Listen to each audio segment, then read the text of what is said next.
Comisarul European pentru Afaceri Interne și Migrație, Magnus Brunner, a prezentat concluziile reuniunii miniștrilor din Uniunea Europeană privind criza din Ceuta, unde peste 70.000 de persoane au încercat să treacă frontiera externă, iar 75 de oameni și-au pierdut viața. Oficialul a confirmat sprijinul pentru Spania și implementarea unui plan în 5 puncte pentru combaterea rețelelor de contrabandă. Vă invităm să vă abonați la canalul nostru, să dați like și să distribuiți acest material pentru a susține jurnalismul independent. Vă mulțumim că sunteți alături de echipa Jurnal Info. As you of course know, that these past few days were, I would say, a test of our European resilience on the one hand and of the security of our external borders altogether. We have just concluded our informal meeting of the Ministers of Interior on last week's events in Ceuta, and there was, of course, full solidarity with Spain around the table. The meeting was, I think, also a very useful opportunity to clarify the facts on the ground. Minister Grande Marlaska confirmed that the situation is under control, that no one has actually moved to the mainland of Spain, and that the Schengen area has not been affected. But before I go into the details further on the situation, something that all ministers recalled today, and which was in the middle of all the interventions of the ministers, what the EU has jointly achieved in the last 1.5 years is real, and the numbers also clearly show this. Since June the 12th, you know that the reformed Common European Asylum system is in force, screening at the border, accelerated procedures, and we agreed also on the new return regulation. So all these reforms together are there, and we can see that in the numbers and in the figures. Illegal migration decreased by 55% in the last 2 years, another almost 40% so far this year, and this led to just over 49,000 people crossed illegally to our European Union across all our external borders, and that is roughly, just to give you a comparison, this is roughly as many as arrived on the Greek islands alone in a single week of October 2015. So this leads also, on the other hand, to decreased asylum applications, of course, across the European Union. Just to give you two examples there, in Germany, for instance, the numbers are down by more than a third again this year. Sweden, for instance, registered 8,400 applications last year. That's the lowest in 40 years. And Denmark registered 1,800 by the end of November. That's a historic low there as well. By every measure, Europe has not had this much control over illegal migration in decades. But of course, the events from Ceuta, that's also pretty clear, show that dramatic images beat actually the best statistics. And that's also, of course, one of the learnings. And as I said before, these past few days were a test of our European resilience, a test of the security of our external borders. And these days showed clearly that there are actors who have no regard for the safety or even for lives of innocent people. And from the first moment, of course, what we did as a Commission, we offered support to Spain, both financially and operationally. And this includes emergency financial assistance to strengthen the protection of the external border in Ceuta, also supporting returns, of course, and also to prevent movements to the European Union. In terms of support from our agencies, Frontex is already on the ground with more than 30 people in Ceuta, and is of course ready to do more also.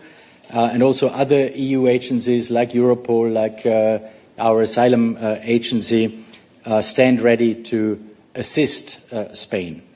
For the time being, Europe, I think, has definitely passed this test. People did not manage to enter the Schengen area, and security at the border was resolved quickly. The key now is for the European Union to act, I would say, in a united manner and also draw the right conclusions from these events. This is also what we discussed today, of course. Maybe some sentences on the hard facts. First, the breach itself. Over 70,000 people, as you know, crossed in a matter of hours, fueled by criminal smuggling networks and also disinformation, social media disinformation. The integrity of our external border was placed, of course, under severe strain. That was the first hard fact. The second hard fact, 75 lives were lost. Families who will never see their loved ones again because criminals send people on dangerous journeys. And this is just not acceptable. And today we discussed how to avoid such incidents also in the future. What worked in the beginning is the response.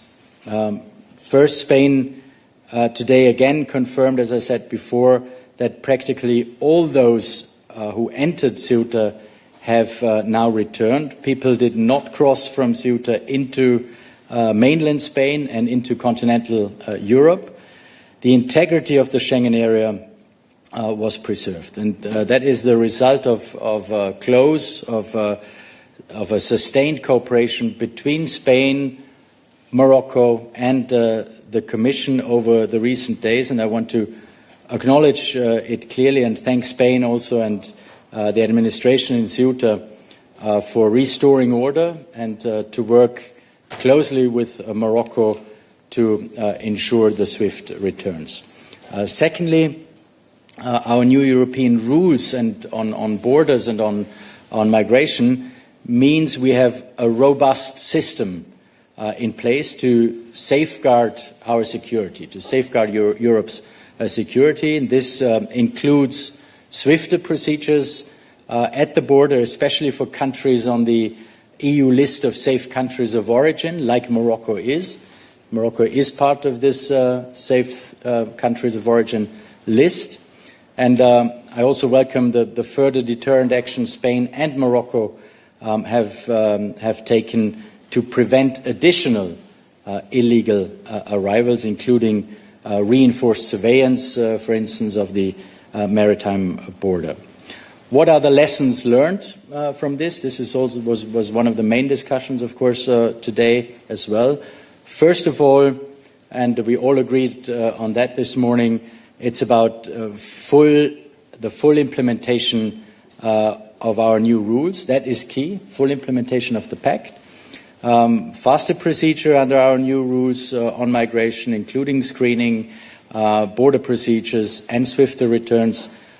Very important elements there, both from a security perspective, but also, of course, from a migration perspective. And member states want and need to make better use of tools such as the new safe third country concept, which allows for asylum procedures outside the European Union in a safe third country under different and concrete rules. And that is important also to further deter illegal migration. Second, our 5-point path forward, which President von der Leyen announced in her letter to Prime Minister Sanchez yesterday. We discussed that, of course, as well, and everyone agreed there as well.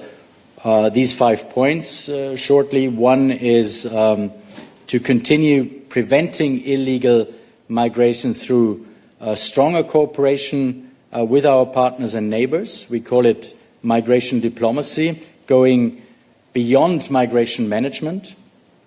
we need to use our leverage in a more effective way, be it trade, be it visa policy, be it development assistance, and we are currently in the process of negotiating actually a strategic, comprehensive partnership agreement with Morocco, and of course the topic of migration is one of the core elements of this agreement. Number 2 on these 5 points path forward is swift returns, applying our new return regulation. The 3rd point, it's about further strengthening our external borders. This means a reinforced Frontex support also, both on the ground but also in third countries. We are currently, as you know, preparing a new mandate for Frontex to be adopted after the summer break. It also means vigilant monitoring and, where needed, also physical infrastructure at critical points. The 4th point is about implementing early warning systems.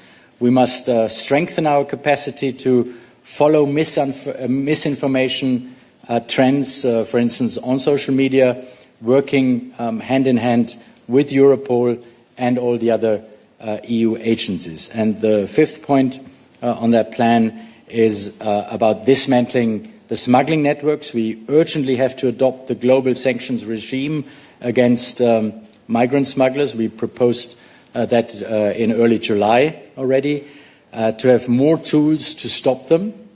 And it is why we launched also the Global Alliance against migrant smuggling 3 years ago. So there was a common understanding that we must advance on these 5 points ahead of the JHA Council in October, and then, of course, ahead of the European Council as well. So to close, this week, as I said before, tested us, yes, in speed on the one hand, in solidarity on the other hand, but also in resilience to disinformation. But let me be equally clear about what this week also showed. When it mattered, the situation was brought back under control. That did not happen by accident. It happened because we acted together. European solidarity is at the heart of the European project, and Spain and its people can, of course, count on the enduring support of the Commission and the strength of our Union to overcome this current challenge. But we shouldn't make any mistake, of course. We will learn from this, definitely. We will also close the gaps, and we will keep protecting our external border altogether. Thank you.